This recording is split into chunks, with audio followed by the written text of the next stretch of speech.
Hello everyone, a warm welcome to you all from SGT University. I am Kanishka Raheja from the Faculty of Allied Health Sciences. Today we will be discussing about various types of networking devices we use in a network through which our data travels.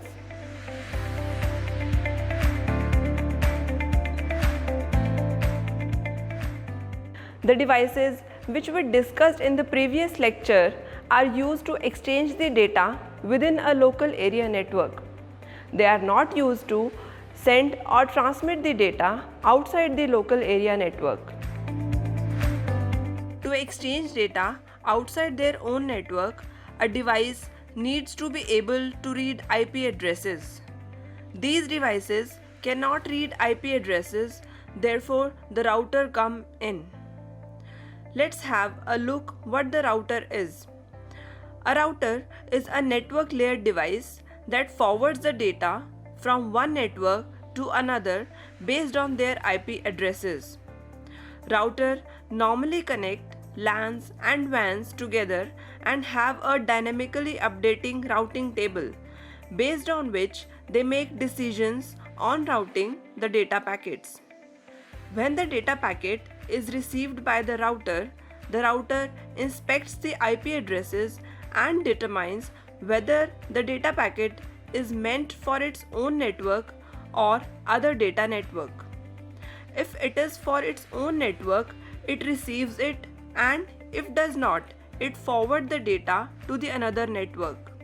As in this example, the red network accepts the data packet which is intended for this network, and all others like yellow, blue, etc.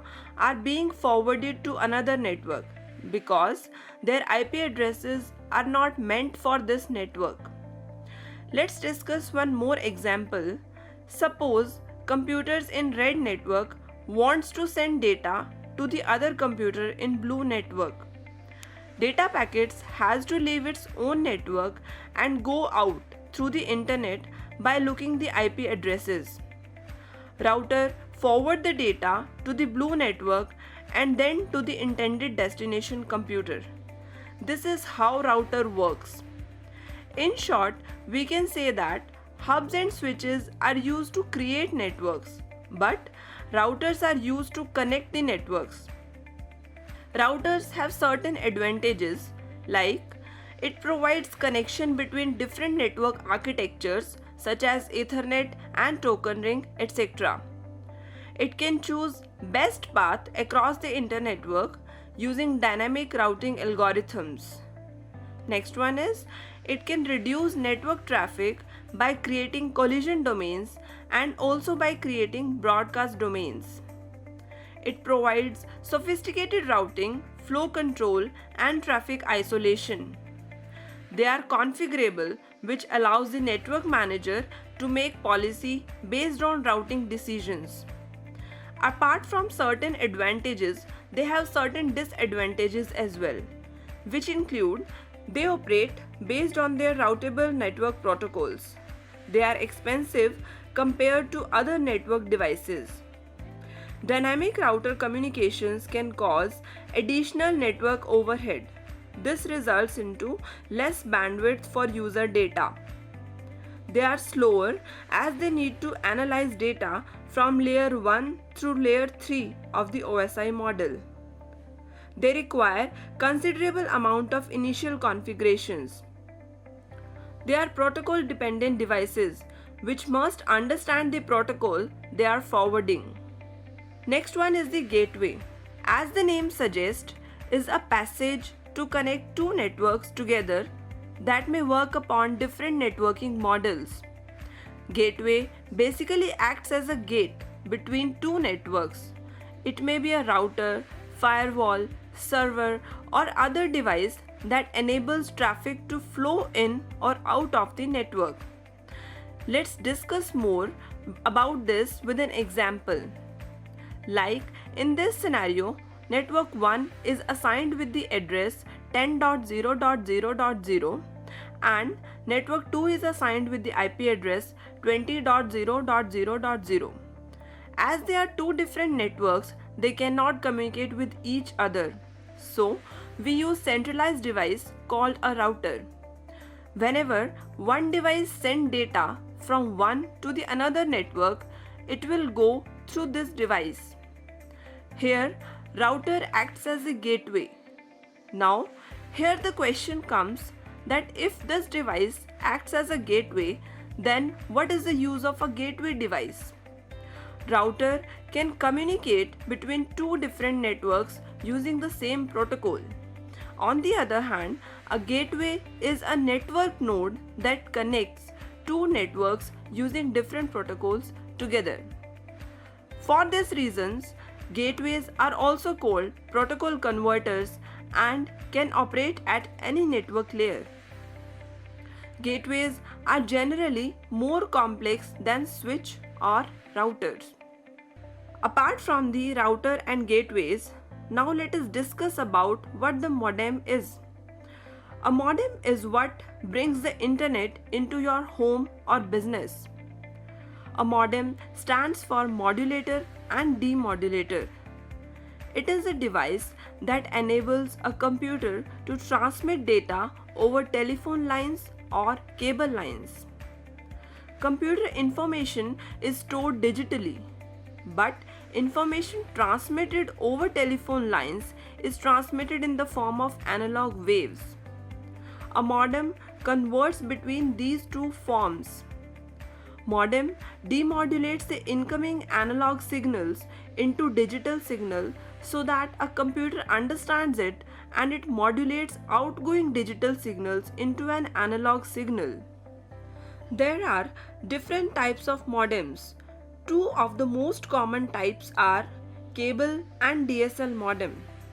Depending upon the type of internet used, you need to use correct type of modem. Cable modems are connected to your home using a coaxial cable.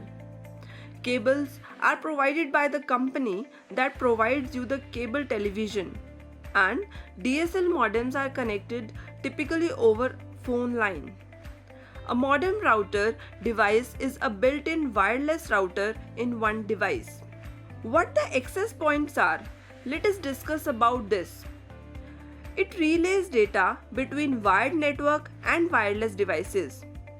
It is basically a wireless hub which is used by the wireless devices to connect to an existing wired network. A wireless access point directly connects to an organization's router, which a router connects to a modem which gives wireless devices access to the internet. Wireless access points are used by the medium to large organizations. An organization has multiple access points so that they cover large building. In this scenario, the building has desktops and laptops. Desktops are connected directly to router, and router is connected to laptops through wireless access points, so that all devices form a network, and that network is managed by a single router. Using a Wi-Fi router makes it harder to manage, as whenever the change is to be made, then administrator has to log into every router. That could be time consuming as well. While in case of access points, only the changes are to be made in a single router. Wi-Fi router can connect both wireless and wired devices because of the built-in switch. But wireless access points connects only wireless devices.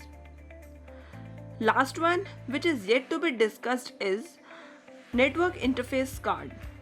A network interface card, which is called as the NIC, is a hardware component without which a computer cannot be connected over a network. It is a circuit board installed in a computer that provides a dedicated network connection to the computer. It is also called network interface controller, network adapter, or LAN adapter. A NIC provides a computer with a dedicated full-time connection to a network by implementing the physical layer circuitry necessary for communicating with a data link layer standard such as Ethernet or Wi-Fi. Wireless NICs that use an antenna to provide wireless reception through radio frequency waves. Wireless NICs are designed for Wi-Fi connection, whereas wired NICs are those which have input jacks made for cables. The most popular wired LAN technology is the Ethernet. So today in this lecture we discuss some of the various types of networking devices. We will be discussing some other concepts of networking in our next lecture.